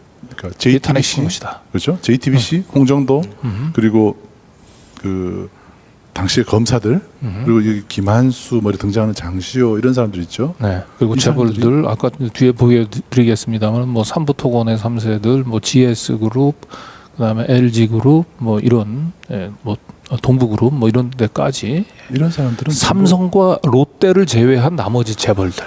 그렇죠. 삼성과 롯데는 왜 이들 그룹에 끼지 못했을까 생각해 보면 이건 나중에 또 방송을 할 기회가 있을지 모르겠습니다만 삼성은 그 1등 그룹이라고 하는 것 때문에 잘 같이 안 놀았어요. 네. 특히 이재용 뭐 회장 자체가 좀 그들하고 이제 어울리는 걸 별로 별로 좋아하지는 않았고 롯데는 아무래도 이제 그 일본 기업이다 보니까 잘 안 어울렸죠. 네. 그러다 보니까 결국 이 특검에서도 타깃이 된 거죠. 그렇죠. 삼성과 롯데는. 네. 자, 이제 르네상스 호텔 철거 얘기로 가보죠. 네. 삼부토건 갖고 있던 르네상스 호텔이 철거가 됩니다. 역삼동 테헤란로에 있던 르네상스 호텔이죠. 네. 네, 지금은 이제 볼 수가 없습니다. 아마 뭐 이쯤인가 6층 그 연회장이 뭐 이쯤 어딘 것 같은데 그렇죠? 네. 네. 그 정도. 안혜욱 회장님이 이제 줄리를 만났던 곳이 줄리가 있었던 바로 그 르네상스 호텔 철거하는데 요 빨간 색 부분이 있잖아요. 네네. 이게 이제 사실은 이게 문화재입니다.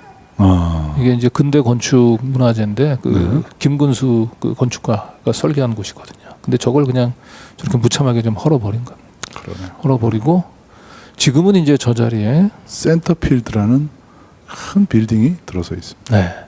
이 센터필드 빌딩은 아까 얘기했던 이 재벌 권력을 대표하는 조남욱 회장의 꿈이 비운이 서려 있는 곳입니다. 네. 한 가지 꿈은 이렇습니다.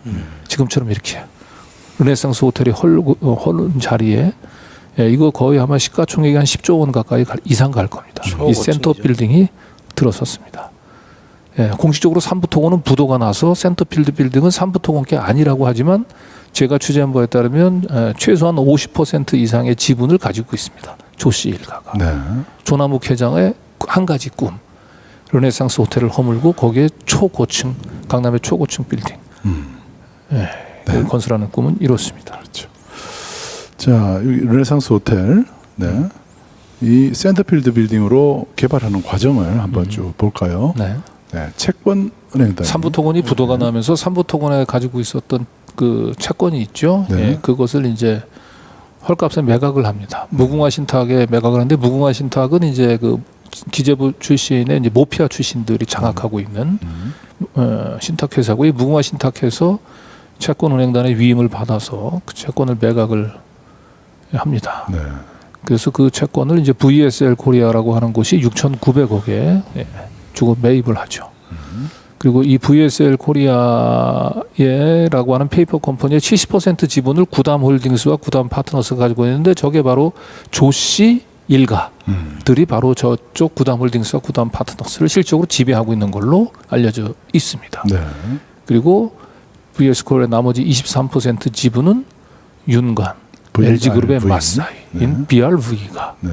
윤관은 누누이 얘기하죠. 한동훈하고도 가깝고 SK 최태원하고도 가깝고 조선일보 그 방정호 3세 그리고 JTBC 홍정도하고도 가까운 인물입니다. 어제 방송에도 사진이 나왔던. 예, 신세계 정영진하고도 가깝고 재벌과 언론과 검찰 권력 모두를 다 잘 오가나이즈하는 아주 앵커 역할을 하는 인물이죠. 이 인물이 여기 이 르네상스 호텔 삼부토건이 부도가 나면서 삼부토건이 가지고 있는 그 부채를 이렇게 6,900억에 팔아 넘기죠. 그러면서 실제로 그러니까 이 VSL 코리아라고 하는 곳이 르네상스 호텔을 6,900억에 사간 겁니다. 르네상스 호텔 부지를. 그런데 저 르네상스 호텔 부지가 최소 그 인근에 팔렸던 한전 부지하고 좀 비교를 하면은 저때 매각 가격이 최소 2조 아니면 3조쯤은 갔다고 해요. 그러니까 2조 3조 정도 되는 그 르네상스 부지를 VSL 코리아가 6,900억에 삼키는 겁니다. 저걸 모두 그 위에 그 기재부 출신 모피아들이 그 장악하고 있는 무궁화 신탁에서 입찰 절차를 진행을 하는 겁니다. 그러니까 말하자면 모피아 권력과 재벌 권력과 검찰 권력들의 가서 연결고리가 다 저기서 이루어지는 거죠. 그렇죠. 그리고 이 VSL 코리아가 이제 이런 이 부동산 개발을 하는 과정을 지휘하는 걸 메켄 237인데 이 메켄 237은 이제 조창현이라고 이거는 이제 조남욱의 동생이 조남원이라고 있죠. 조남원 부회장, 삼부토 부회장. 그 부회장의 아들입니다. 조창현. 그 아들이 메켄 237이라고 하는 회사를 맡아서 이제 사업 대행을 하고요. 그래서 보세요. 그래서 6,900억에 그 샀던 땅을 3배에 팔았어요. 이지스 자산운용이라고 해서 팝니다. 3배에 팔았습니다. 그리고 이지스 자산운용이 지금 이제 센터필드 빌딩을 만들었는데 센터필드 빌딩은 시가가 10조 원이 됐습니다. 6,900억에 매각했는데 시가 10조 원짜리로 키웠네요.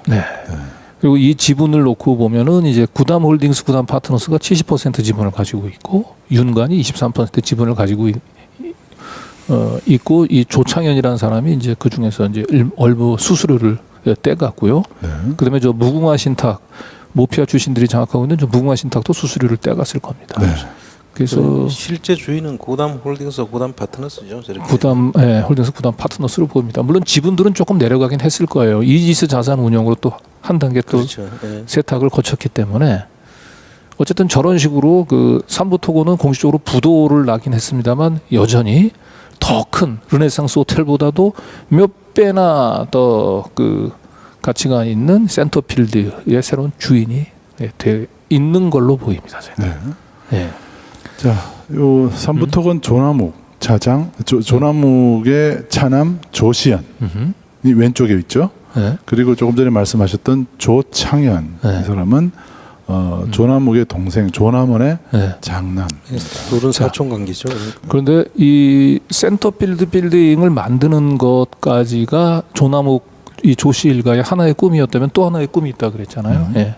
카지노를 만드는 꿈이었는데 카지노를 만들기 위해서는 이제 가능한 한 이제 층고를 좀 높여야 돼요. 건축 규제를 또 완화하고 그래야 막대한 또 부동산 개발 수익이 따르는데 이 과정들은 또 우리 또 이 정치 권력들이 또 해결을 또 해줍니다.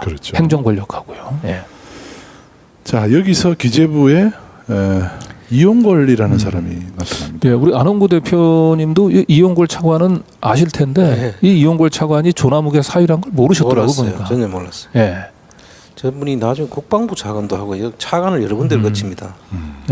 근데 아까 이제 그 르네상스 호텔 부지를 센터필드 빌딩을 짓는 과정에서 아주 핵심적인 역할을 했던 무궁화 신탁. 그게 이제 그 입찰을 진행을 하면서 그 노른자 땅들을 이제 헐값에 매각을 해버리잖아요. 그 무궁화 신탁이 아까 얘기했던 모피아 출신들이 장악하고 있다고 했지 않습니까? 퇴직한 모피아 출신들, 기재부 출신들이 다 들어가 있고요. 저기로 은행에서 나오는 그런 NPL 채권 같은 것들이 저쪽으로 다 모이죠. 그래서 저 오가나이즈 하는 작업에 역시 이 조씨 조남욱의 사위 이용걸 씨가 일정한 역할을 하지 않았을까 그렇게 지금 의심이 됩니다. 그렇죠. 그리고 아까 얘기했던 이제 건축 규제를 이제 완화하면서 이제 또 엄청난 또 시세 차익을 거두게 되는데요. 규제를 풀어줬네요. 좌측이 이제 이게 이승택이라고 하는 사람이 이 사람은 올린 이제 그 페북 글이죠. 조금 전에 기재부 차관 네. 그 사람의 아들이네요. 아들이고 이제 조남욱의 손자예요. 네. 그러면서 2015년 3월달에 드디어 도로 사선 제한을 이제 폐지가 됐다고 되게 좋아하죠. 드디어 20세기적인 법 하나가 사라지는군요. 예, 원래는 이렇게 왼쪽 모양으로 만들어졌잖아요. 고층 빌딩으로 층고가 올라가면 저렇게 일정한 높이부터는 이렇게 사선으로 지어야 된다. 이거예요. 그런데 이제는 똑바로 세울 수가 있더라라고 해서 굉장히 좋아하죠. 좋아하죠. 네. 오른쪽 편에 보면은 지금 저 도로 사선 규제를 받아가지고 지어진 건물을 보이죠. 이렇게 깎였네요. 이렇게 되면 이제 용적률이 엄청 늘어나지 않습니까? 예, 엄청나게 늘어나죠. 경제적 이익으로 따지면 엄청나게 큰 차이가. 저는 이렇게 뭐 때문에 이렇게 옆에 멋을 위해서 이렇게 깎아준 줄 알았더니 규제 때문에 이렇게 빌딩이 이렇게 이렇게 한쪽이 이렇게 날아가는 모습으로 있었군요. 네. 자, 그리고 아까 그 조남욱 회장의 동생 조남원 씨, 조남원 부회장의 아들이 있다 그랬잖아요. 네. 그 사업을 대행했던 사람, 그 조창현인데요. 이 조창현 씨의 페북에서도 보면은 뭐 한박 웃음이에요. 뭐 굉장히 기분 좋네요. 네. 크크크 이러면서 네. 이때가 아마 그 센터필드가 거의 뭐 특히 완성할 때쯤이에요. 네. 해제될 때. 야, 너무 좋다. 그러니까 밑에 스마일이 멋지십니다. 근데 이 사람 누군가요? 허재용 씨라고. 조서방 일이 계획대로 잘 진행되어서 기분 좋아 보이는 건 계속 이대로 쭉 이렇게 이 사람 누구냐? 처삼촌입니다. 조창현의 처삼촌. 이들은 다 알고 있었던 거예요. 네. 고생했네. 잘 되고 있구만. 계획대로 잘 되고 있어.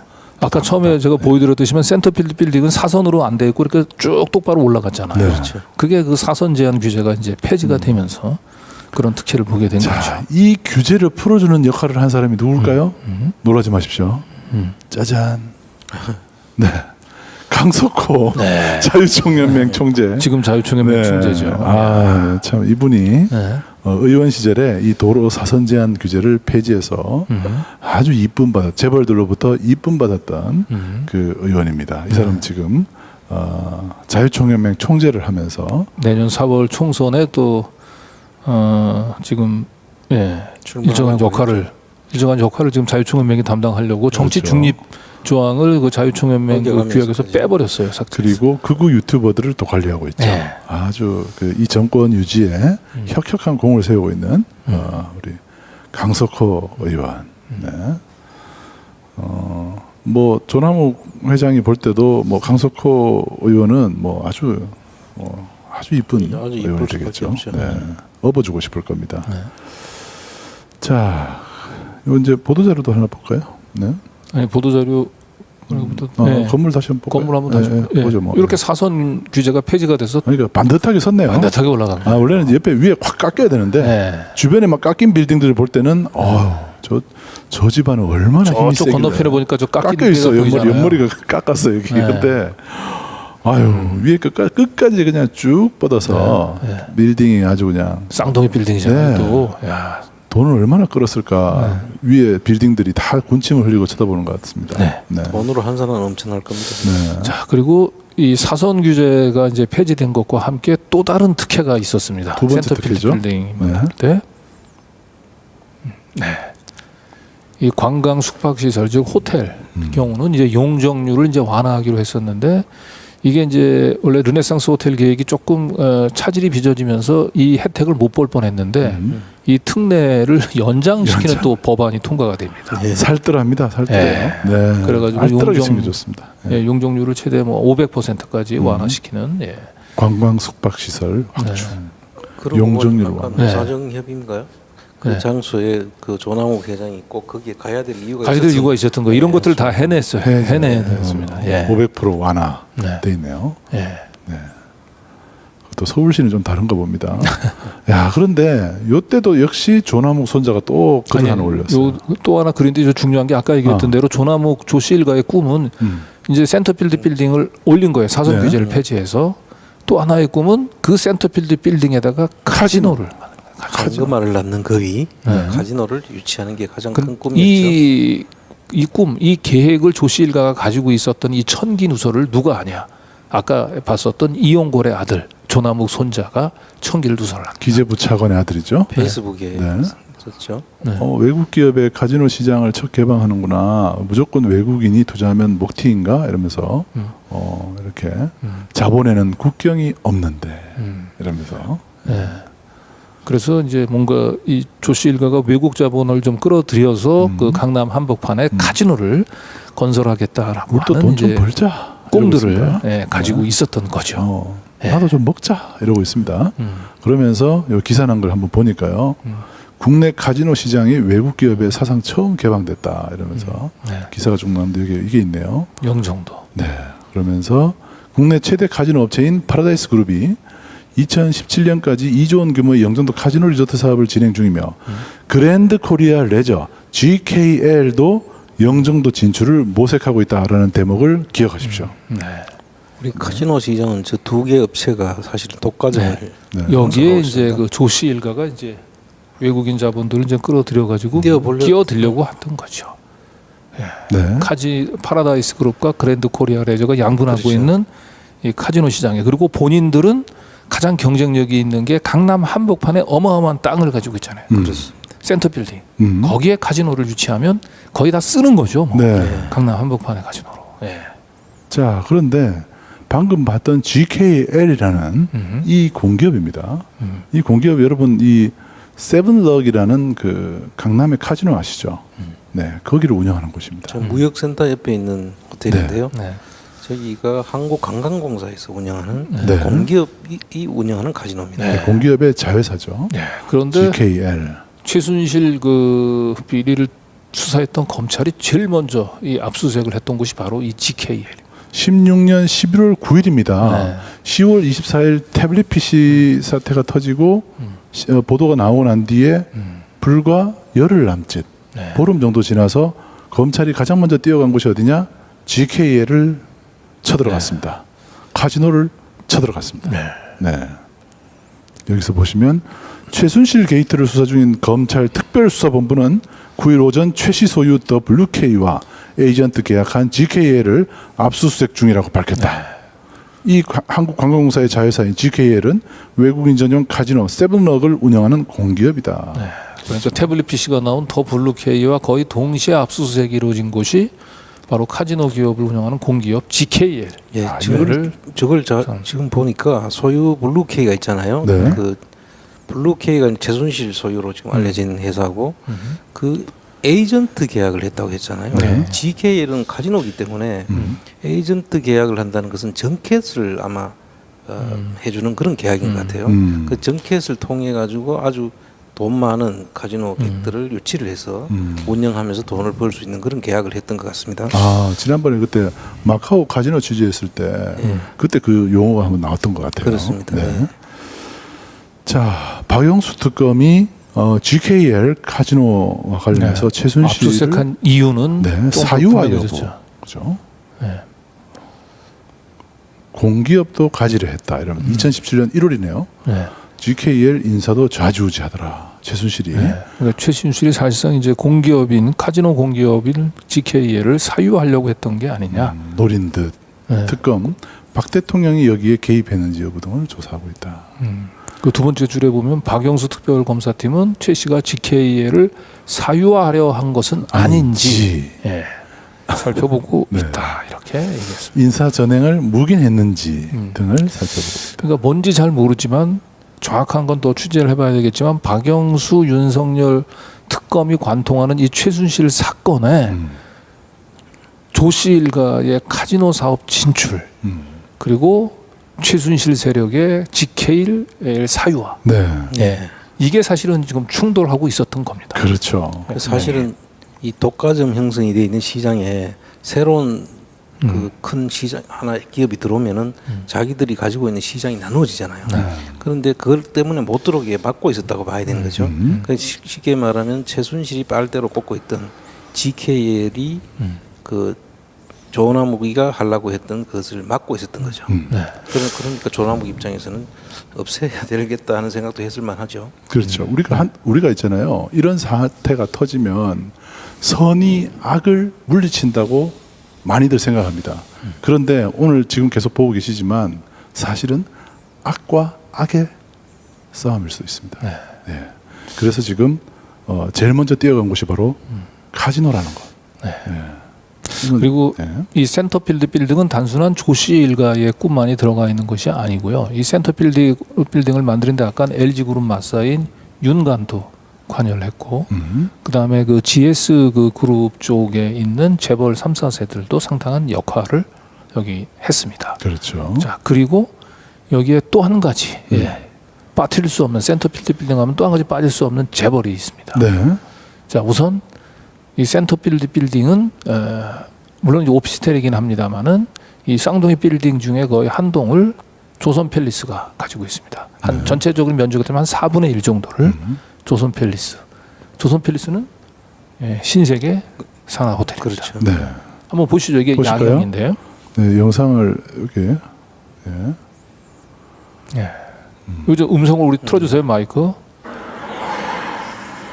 이걸 보시면은 과거의 주차장이 야, 저기 좀 파란불이 켜진데 뭐라고 되어 있습니까? 쓱닷컴이라고 써 있죠. 다시 한번 보여주시겠습니다. 쓱닷컴. 네. 저기 가운데 층에 이제 불이 켜진 곳이 호텔로 이용하는 층이라고 보시면 되고요. 저기 스타. 예. 그렇죠. 예. 신세계.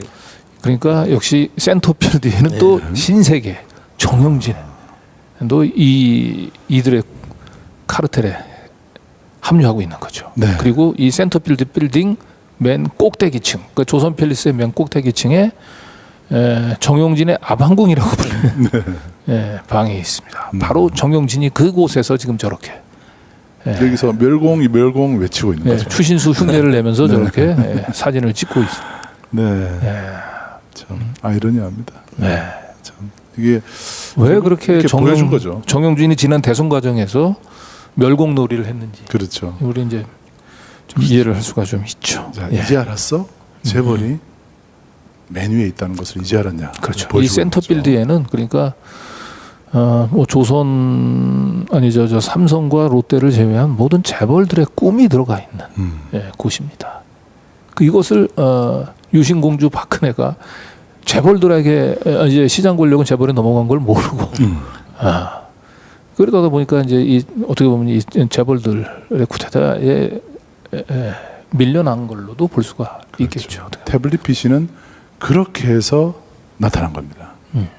그러니까 김건희는 박근혜는 보수가 단핵한 거야 라고 얘기를 하고 있는 거죠. 그럼 다시 들어볼까요? 박근혜? 한번 다시 한번 들어보죠. 네.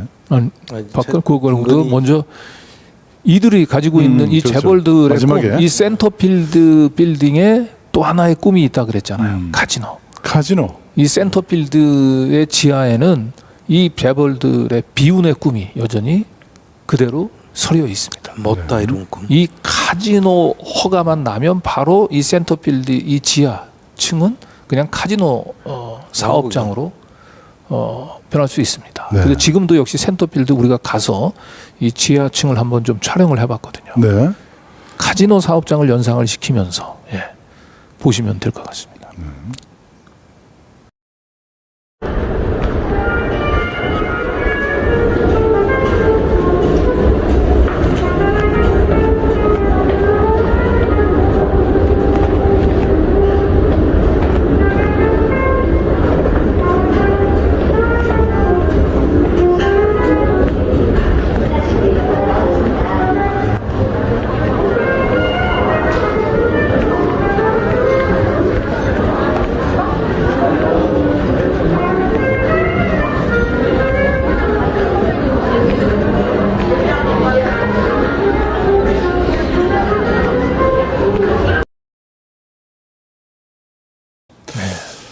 이게 카지노라고 한번 우리 얼마 전에 봤던 마카오 카지노를 봤잖아요. 카지노를 저기 들여놔도 전혀 손색이 없을 그런. 바로 전환이 가능한 정도로 인테리어가 다 돼 있죠. 그리고 여기 지하로 내려가는 이 층부가 굉장히 깊어요. 네.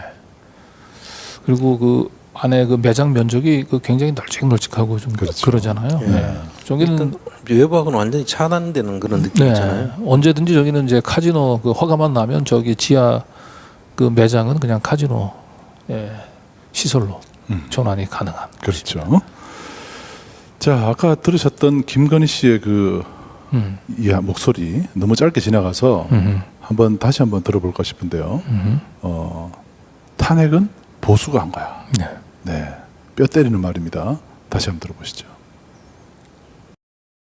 대통령 후보가 될 줄 누가 상상했어? 이걸 누가 키워준 거야? 문재인 정권이 키워준 거야. 보수가 키워줬겠어. 보수는 자기네가 해먹고 싶지? 그러니까 이 정치라고 하는 거는 그래서 항상 자기 편에 적이 있다는 걸 알아야 돼. 누나도 많이 느끼죠 요새 좀. 느낀 게 나는 옛날부터 알았어. 우리가 특검했잖아. 박근혜 최순실 특검했잖아. 예. 그때도 박근혜를 탄핵시킨 거는 보수야. 진보가 아니라. 내가 바보 같은 것들이 진보 문재인이 탄핵시켰다 생각하는데 그게 아니야. 보수 내에서 탄핵시킨 거야. 보수 내에서 탄핵시킨 거야. 보수 내에서 탄핵시킨 거야. 네. 다시 들어봐도 소름이 돋습니다. 당시에는 그냥 이렇게 스치듯 지나가는 말인데 지금 이 태블릿 PC 전국에서 다시 들어봤을 때 굉장히 소름 끼칩니다. 특검은 우리가 특검해서 날렸잖아, 박근혜. 그런데 우리가 특검은 했지만 탄핵은 보수가 한 거야라고 얘기합니다. 자, 그래서 제가 보기에는 그 윤석열, 그 한동훈 이런 정치 검사들 입장에서는 문재인 정부가 이제 출범하고 난 뒤에 사실은 뭐 국민의힘 민주당 그게 중요하지 않았고요. 애당초의 계획은 아마 문재인 정부 그냥 민주당에서 윤석열이 대통령 후보로 선출이 돼서 그냥 순조롭게 검찰이 권력을 접수하는. 그리고 이미 이제 또 특검 과정에서 또 댓글 부대 수사 과정에서 국민 검사로 이제 완전히 윤석열은 팬덤을 형성을 했잖아요. 네. 그러니까 별다른 특별한 사정이 없었다고 얘기한다면 이들은 민주당을 집으로 해가지고 정권을 잡았을 것 같아요. 그런데 2019년도에 갑자기 조국이 법무장관으로 임명이 되면서 이들에게 계획이 비틀어진 겁니다. 네. 그래서 결국은 저희가 볼 때는 조국을 쓰러뜨리고 그런 이후에는 도저히 민주당의 공천을 받을 수 없으니까 그때서야 이제 국민의힘으로 당을 이제 갈아서 교체해서 이제 검찰 쿠데타를 좀 완성을 시킨 게 아닐까. 이런 점에서 애당초에 이들의 이 정치 검사들의 음모를 조금 더 민주당이 조기에 간파를 했다고 얘기한다면 검찰 개혁을 조금 더 거세게 몰아붙여가지고 다시는 이 정치 검사들이 민주주의를 망가뜨리는 그러면서 자신들의 사적인 이익을 이 재벌들과 함께 강화하려는 그런 음모를 면에 막지 않았을까. 박근혜의 탄핵은 보수가 시킨 거야. 그러면 윤석열의 탄핵도 보수가 시킬 수 있다. 오늘 배울 수 있는 의미심장합니다. 네. 자, 오늘 이제 타블릿 PC의 어떤 프리퀄 버전 어떻게 타블릿 PC는 등장했는가라는 것을 오늘 방송을 통해서 여러분들이 아마 짐작을 할 수 있을 것 같습니다. 네. 그러니까 이제 이 촛불혁명의 그 순수성, 그 숭고함 이면에 이 정치 검사들의 더러운 음모가 있다라고 하는 부분들을 굳이 저희는 부정할 필요는 없다고 생각을 합니다. 어떻게 보면 촛불혁명은 그 자체가 결과가 아니고 저는 과정에 있다고 보고 촛불혁명이 결국은 검찰 쿠데타에 의해서 다시 무너질 수밖에 없었던 것은 바로 이런 이 정치 검사들의 치밀한 음모들, 계략들을 우리가 미리 간파하지 못했기 때문이고 그런 차원에서 이 태블릿 PC는 촛불혁명의 순수성 뒤에서 재벌들과 함께 자신의 사적 이익을 강화하려 했었던 정치 검사들이 만든 무지막지한 범죄다. 따라서 이것을 심판하는 것은 촛불혁명의 성과를 훼손하는 것이 아니고 저는 촛불혁명을 완성하는 과정에 있다. 그렇습니다. 온전하게. 그렇게 이해를 하셔야 되지 않을까. 사실 프랑스 혁명도요 몇 번의 그 재도전이 있었지 않습니까? 몇 번의 그 시행착오가 마지막에 정권이 몇 번씩을 바뀝니다. 그래서 아마 이 촛불혁명이 문재인 정부의 탄생으로 완성된 것이 아니고 저희가 볼 때는 윤석열 정권의 탄핵으로 완성이 되어야 되는 게 아닌가 그런 생각을 갖고 있습니다. 자, 결국엔요 언론이 사안을 제대로 알려주지 않으면 국민들은 오판할 수밖에 없습니다. 그래서 이런 오판하는 일을 막기 위해서 오늘도 많은 시민들이 뉴탐사의 뉴탐사의 회원으로 가입을 해주고 계십니다. 네, 어제 하루죠. 어제 하루에 100명이 넘는 또 회원들이 가입을 해주셨습니다. 하루에 100명씩 계속 늘어나는 것 같아요. 네. 네, 정말 감사드리고요. 회원 가입 방법은 밑에 하단에 new탐사.org라고 들어가서 회원 가입을 해주시면 됩니다. 네. 이게 뭐 계좌번호를 알려달라 이런 분들도 많이 계신데요. 계좌번호를 바로 알려드리면 그분이 누군지 저희가 알 수가 없습니다. 네, 그래서 회원들로부터 저희가 정기 회원으로부터 이 정기적인 회비로 저희가 꾸준히 성장하는 그런 사업을 그런 언론사를 만들어 나가려고 준비하고 있습니다. 네, 저기 그리고 뉴탐사를 이제 후원할 방법은 구독부터 구독, 좋아요, 알림 설정부터 해주시면 좋고요. 거기서 한 단계 더 마음을 내주신다고 얘기한다면 회원 가입 부탁드리겠습니다. 네. 자, 우리 안 대표님 혹시 네. 자, 그러면 오늘 저희들 방송은 여기까지 하고요. 내일은 변희재 의원이 출연을 합니다. WPC를 한 7년 이상 본인 사건으로 진행을 했기 때문에 사건 기록을 다 가지고 있어요. 그래서 저희가 일단 저희가 취재한 것, 그리고 정유라 씨의 증언, 그리고 변희재 대표의 그동안의 사건 기록들, 이런 것들을 다 서로 연결을 해야지 이게 전체적인 윤곽이 드러날 수 있겠다라고 판단을 해서 저희가 함께 내일 시민 여러분을 찾아뵙도록 했습니다. 자, 그러면 오늘 방송은 여기까지 하고요. 시민 여러분들 편안한 밤 되시기 바랍니다. 좋은 밤 되십시오. 네, 감사합니다. 감사합니다.